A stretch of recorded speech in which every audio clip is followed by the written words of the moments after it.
Chemistry के class में आप सभी लोगों का स्वागत है। आज हम लोग एक न्यू लेसन तत्वों का वर्गीकरण एवं गुणधर्मों में आवर्तिता का अध्ययन करेंगे। Classification of elements and periodicity in properties. ठीक है, तो तत्वों के वर्गीकरण का इतिहास। तत्व आप जानते होंगे, जैसे आप अपने आसपास देखें, लोहा दिखाई देगा, जिसका संकेत क्या होता है, Fe। कापर दिखाई देगा, तांबा। जिंक दिखाई देगा, जिंक। एल्युमिनियम दिखाई देगा, Al। सोना दिखाई देगा, Au। चांदी दिखाई देगा, Ag। इसके अलावा वायुमंडल में गैसें होती हैं, हाइड्रोजन, नाइट्रोजन, ऑक्सीजन। तो ये जो तत्वें थी, तो बहुत तत्व इसी तरह से पाए जाते हैं। प्राचीन काल में 17वीं 18वीं शताब्दी तक, 19वीं शताब्दी तक, 18वीं शताब्दी तक लगभग 58 तत्व ज्ञात थे। तो विभिन्न वैज्ञानिकों ने क्या किया, इन तत्वों के गुणों के अध्ययन में जो विभिन्न तत्व होते हैं, मान लीजिए कि 50-58 तत्व हैं, तो सबका अलग अलग गुण तो आप याद कर नहीं सकते, तो उसके लिए तत्वों के वर्गीकरण किया गया। ठीक ना, तो वर्गीकरण का इतिहास दिया गया। तो तत्वों के वर्गीकरण के इतिहास में सर्वप्रथम यह दिया गया, तत्वों को सुनिश्चित क्रम में वर्गीकृत करने के लिए अनेक प्रयत्न किए गए, जो निम्नलिखित हैं। जो प्रयत्न किए गए वो निम्नलिखित है। तो पहला क्या था, बर्जीलियस की धातु एवं अधातु की परिकल्पना। तो जितने भी तत्व ज्ञात थे उसमें कुछ तत्व क्या थी, धातुएं थी, कुछ तत्व क्या थी, अधातुएं थी। बर्जीलियस ने दो वर्गों में तत्वों को व्यक्त किया, जैसे एक धातु में और दूसरा क्या किया, अधातु में। क्या किया, अधातु में। यानी इस वर्गीकरण को भी क्या कर दिया गया, अमान्य कर दिया गया। क्या कर दिया गया, अमान्य कर दिया गया। कब अमान्य कर दिया गया, जब क्या हुआ, जब उपधातु की खोज हुई। उपधातु एक तीसरा तत्व हो जाएगा ना। जब उपधातु की खोज हुई तो इस वर्गीकरण को क्या किया, कर दिया गया, अमान्य कर दिया गया। आ रहा समझ में? हाँ, तो ये था बर्जीलियस की कल्पना। सबसे पहले उसने वही किया था, धातु एवं अधातु के रूप में वर्गीकृत किया था। ठीक है, उसके बाद सेकेंड देखेंगे, इसमें है डोबेराइनर का त्रिक नियम। तो डोबेराइनर ने तीन तत्वों को ऐसे व्यवस्थित किया, त्रिक में, अपने त्रिक में तीन तत्वों को ऐसे व्यवस्थित किया, जैसे मान लिया कि लिथियम को व्यवस्थित किया, लिथियम है, सोडियम है, पोटेशियम है ना।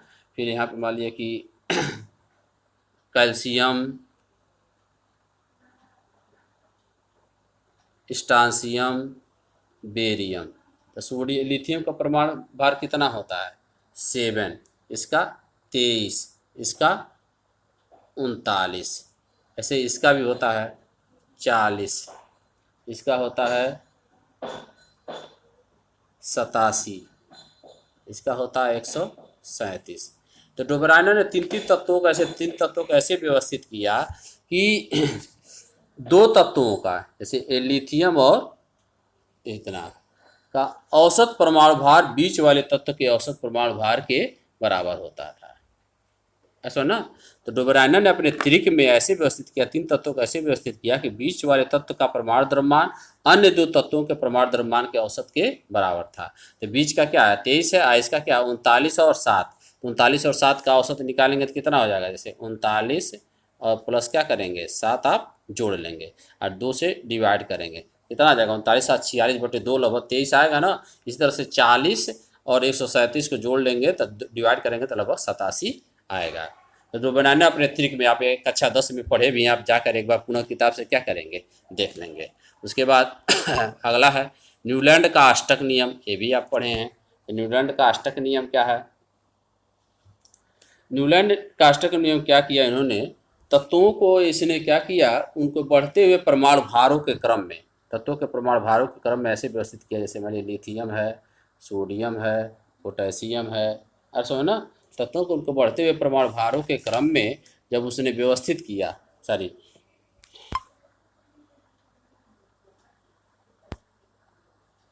जैसे lithium, beryllium, boron, carbon, nitrogen, oxygen, fluorine, ऐसे उन्होंने जितने तत्व ज्ञात थे उस समय जिसने व्यवस्थित किया, तो देखा कि तत्वों को उनको परमाणु भारों के क्रम में व्यवस्थित करने पर देखा कि प्रत्येक 8वां तत्व, जैसे लिथियम, बेरिलियम, बोरान हो गया ना यहाँ पे, उसके बाद क्या आ जाएगा, यहाँ पे देखेंगे sodium, magnesium, aluminium, silicon, phosphorus, sulphur, chlorine, प्रत्येक 8वां तत्व। तो लिथियम के बाद 8वां 1 2 3 4 5 6 7 8, मतलब लिथियम सोडियम से, बेरिलियम आपका मैग्नीशियम से, बोरान एल्युमिनियम से, कार्बन सिलिकॉन से क्या करता है गुणों में ठीक उसी प्रकार समानता प्रदर्शित करता है।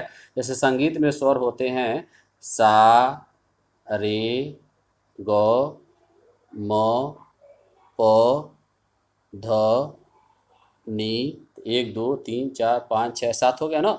उसके बाद क्या आता है फिर सा आता है, जिस पर संगीत में स्वरों का जैसे फिर पुनरावृत्ति होता है वैसे ही क्या करता है, तो क्या हुआ न्यूलैंड का स्ट्रक्चर।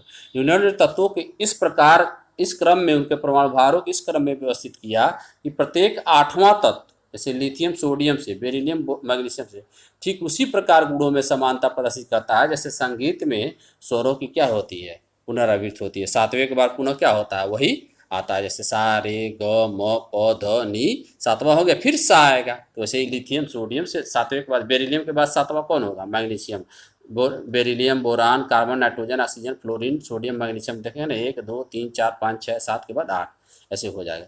फ्लोरीन के बाद अगला कौन आएगा 8वां तत्व, तो फ्लोरीन से क्लोरीन। तो ये न्यूलैंड का अष्टक नियम हो गया।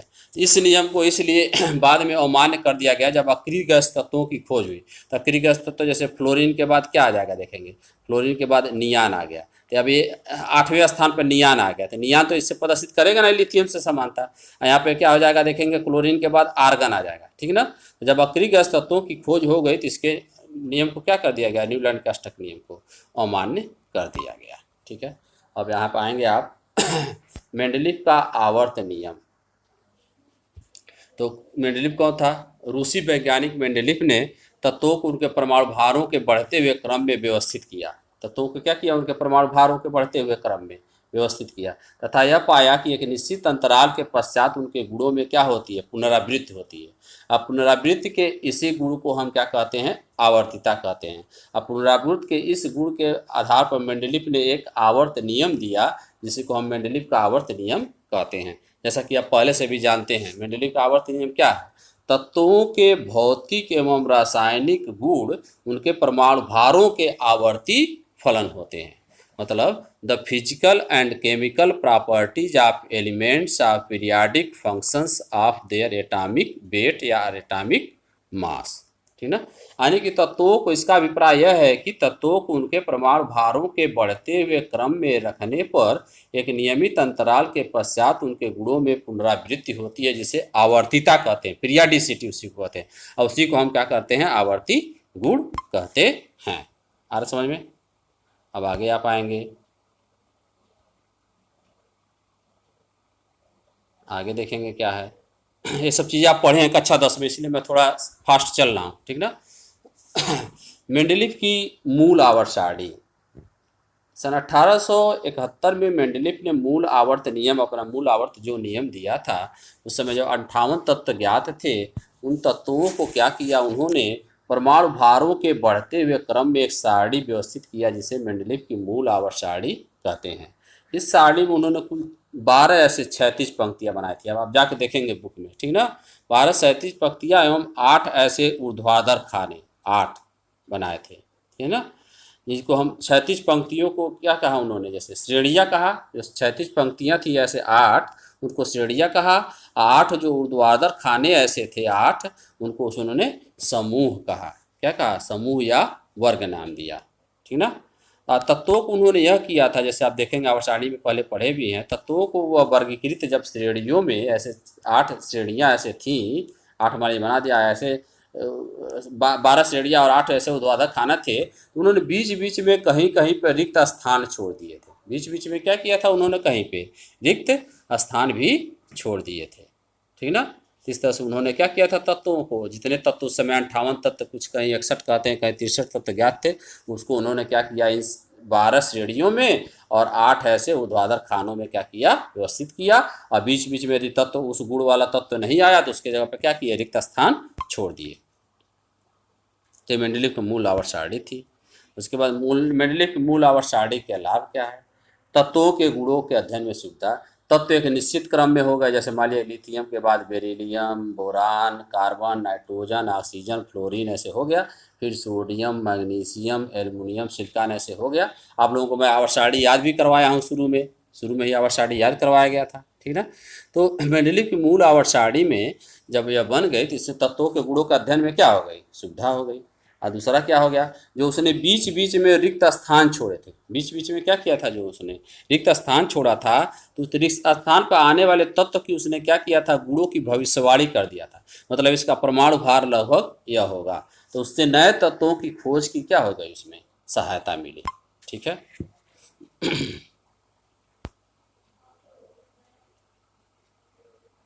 अब मेंडेलीव की शार्ट में बता रहा हूँ, चूंकि आप ऑलरेडी पढ़े हैं, आपको एक बार रिवाइज हो जाएगा। मेंडेलीव की मूल आवर्त सारणी के दोष क्या थे।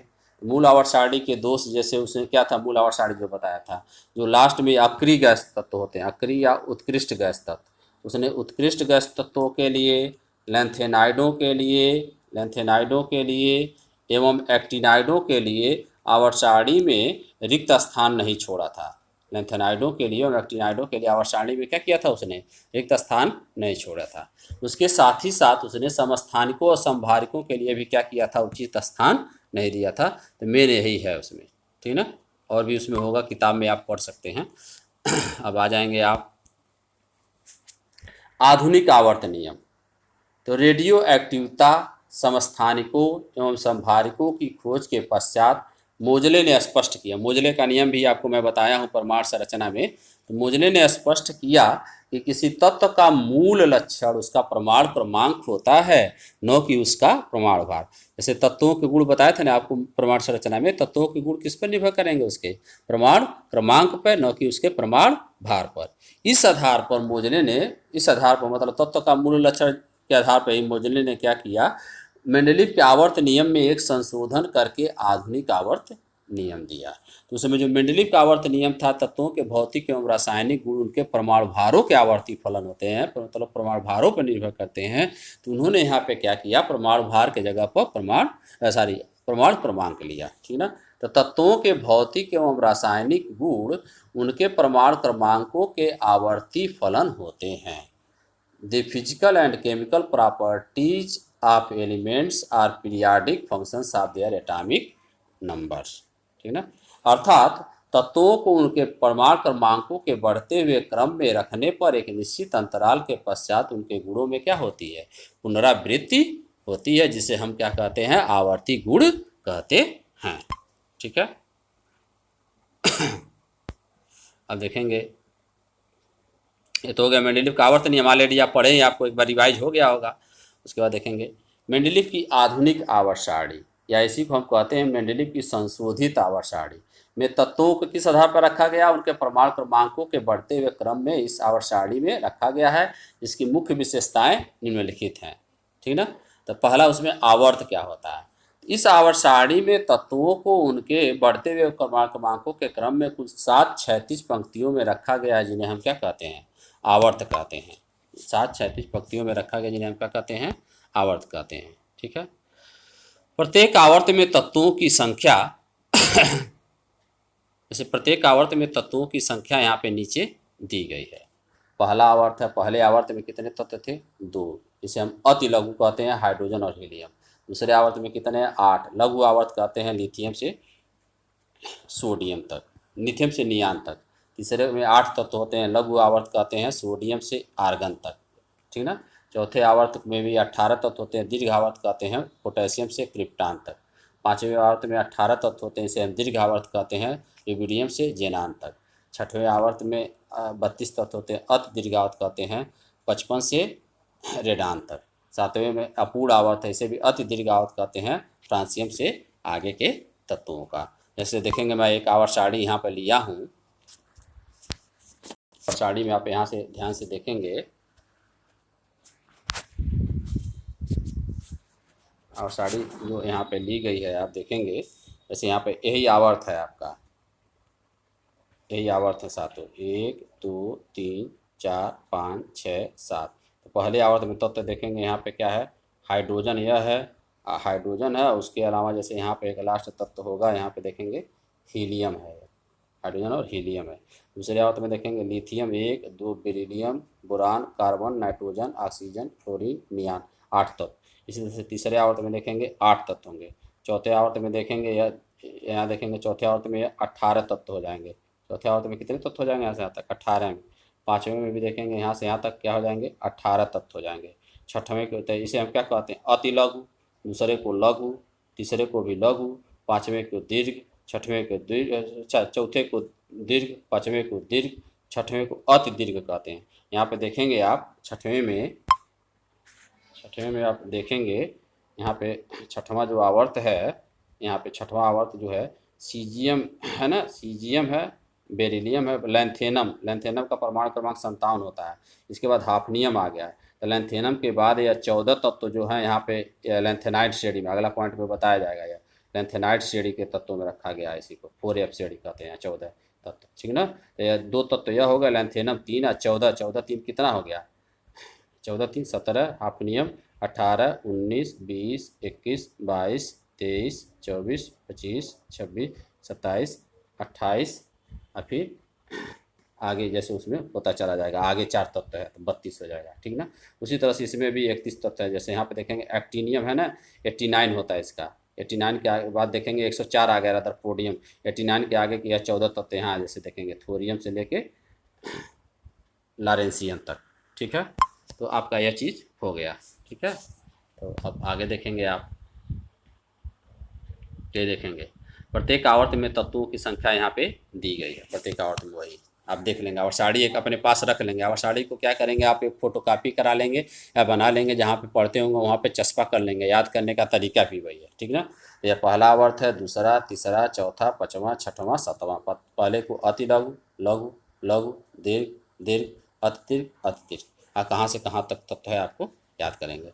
ये देखेंगे छठवें आवर्त में मैं जो दिखाया हूँ परमाणु क्रमांक लैंथेनम 57 से आगे के 14 तत्वों मतलब सीरियम से ल्यूटेशियम 71 तक को आवर्त सारणी के नीचे एक अलग क्षैतिज पंक्ति में रखा गया, जिसे हम क्या कहते हैं लैंथेनाइड श्रेणी के तत्व या दुर्लभ मृदा तत्व, रेयर अर्थ एलिमेंट्स। ये पृथ्वी में क्या होते हैं बहुत ही दुर्लभ रूप में क्या होते हैं पाए जाते हैं, इसलिए दुर्लभ मृदा तत्व भी इन्हें हम कहते हैं लैंथेनाइड श्रेणी के तत्वों को।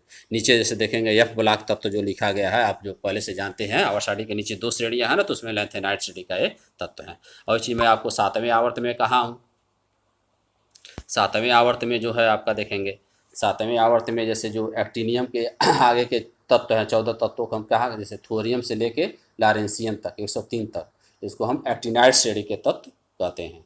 अच्छा, तो रखा गया जिन्हें हम एक्टिनाइड श्रेणी के तत्व कहते हैं। 7वें आवर्त में यूरेनियम 92 U92 के आगे के तत्व वैज्ञानिकों द्वारा कृत्रिम विधियों से बनाए गए हैं, जिन्हें हम परा यूरेनियम तत्व कहते हैं। इन्हें हम क्या कहते हैं परा यूरेनियम या ट्रांस यूरेनियम, इंग्लिश में इसे हम कहते हैं ट्रांस यूरेनियम तत्व कहते हैं।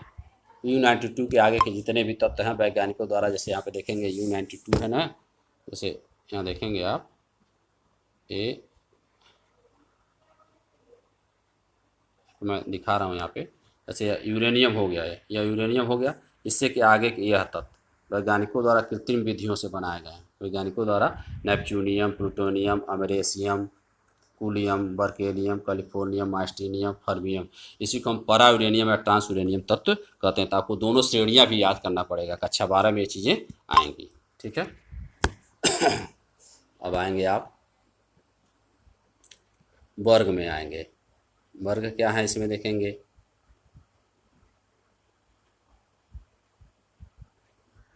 वर्ग ट्रांस यूरेनियम हो ही गया जैसे जो आपको बताया गया है यूरेनियम के आगे के तत्व, ठीक ना। वर्ग बेंटलिक की आवर्त सारणी में कुल वर्गों की संख्या 9 है। ऐसे ऊपर से नीचे खड़े कॉलमों की संख्या क्या है 9 है, ठीक ना। कैसे प्रदर्शित किया गया 9 को से लेके 8 तक हैं, फर्स्ट से लेके 8 तक हैं ऐसे वर्ग हैं। और उसके बाद एक इसमें शून्य वर्ग है, उसके बाद क्या है एक शून्य वर्ग है। तो 9 वर्ग हो गए ना। तो शून्य वर्ग और 8वें वर्ग को छोड़कर शून्य वर्ग यह शून्य वर्ग है दूसरा। शून्य वर्ग मतलब शून्य वर्ग और 8वें वर्ग को छोड़कर शेष वर्गों को 2 उपवर्गों में, जैसे मान लीजिए फर्स्ट है तो इसको 2 उपवर्ग, फर्स्ट ए और फर्स्ट बी। सेकंड है तो 2 उपवर्ग, सेकंड ए और सेकंड बी। और थर्ड है तो इसी तरह से 2 उपवर्ग, थर्ड ए और थर्ड बी में विभाजित किया गया है। और शून्य वर्ग में जैसा कि आप जानते हैं अत्यधिक गैस तत्वों को रखा गया है, और एक ही वर्ग के तत्वों के सभी गुणों में क्या होती है, समानता होती है। यहाँ आवर्त सारणी जो अब बनाई गई है आप यहाँ पे देख सकते हैं। आवर्त सारणी में जैसे यह देखेंगे आपका जो क्षैतिज है, यह क्या देखेंगे लिखा है, जैसे देखेंगे क्षैतिज जो लिखा है यह पीरियड है, आवर्त है 1 2 3 4 5 6 7, हाइड्रोजन तत्व है, पहला आवर्त है, तीसरा पहले आवर्त में 2 तत्व, दूसरे आवर्त में 8, तीसरे आवर्त में 8, चौथे आवर्त में 18, पाँचवें आवर्त में 18, छठवें आवर्त में 32, सातवें आवर्त में 32। पहले आवर्त को अति लघु, दूसरे को लघु, तीसरे को लघु, चौथे को दीर्घ, पाँचवें को दीर्घ, छठवें को अति दीर्घ, सातवें को अति दीर्घ। और सब चीज़ बताएं। लैंथेनम के बाद उसमें 14 तत्व लैंथेनाइड, एक्टिनियम के बाद 14 तत्व एक्टिनाइड। अब उपवर्ग में जैसे देखेंगे यही डिवाइड किया है आपको, जैसे जो उपवर्ग दिखाया जा रहा है यहाँ पे, उपवर्ग कैसे दिखाया गया देखेंगे, उपवर्ग देखेंगे जैसे यहाँ पर देखेंगे आप सबका उपवर्ग, जैसे यह फर्स्ट है, फर्स्ट ए, सेकेंड ए, अब यहाँ इधर आ जाएगा third B, fourth B, fifth B, six B, seventh B, eighth, और यहाँ पर first A, first B, second B है। उसके बाद इधर देखेंगे आपका वही, यहाँ पे देखेंगे या थर्ड ए है, फोर्थ ए है, फोर्थ बी है, वर्गों की संख्या ऐसे है। इतना चीज़ आप क्या करेंगे, आप पढ़ेंगे, आप पहले से जानते भी हैं, आवर्त सारणी आप पहले से याद भी किए हैं। तो आज के क्लास में बस इतना ही। आवर्त सारणी आप लोग क्या करें, याद कर लें, अपने क्लास के पास क्या करें, एक अपने जहाँ पढ़ते हैं वहीं पे एक आवर्त सारणी की फ़ोटोकॉपी करा के चस्पा कर लें, या बना के भी आप क्या करें, चस्पा कर लें कि बार बार आपको नज़र जाए। तो मेरे चैनल को सब्सक्राइब करने के लिए chemistry classes bye Manoj sir आप कर सब्सक्राइब कर लें, लाइक और शेयर कर लें कि पिछला जो लेक्चर का वीडियो है उसे भी आप क्या करें, देख सकें। तो आज के क्लास में बस इतना ही। आप सभी लोगों का बहुत बहुत धन्यवाद।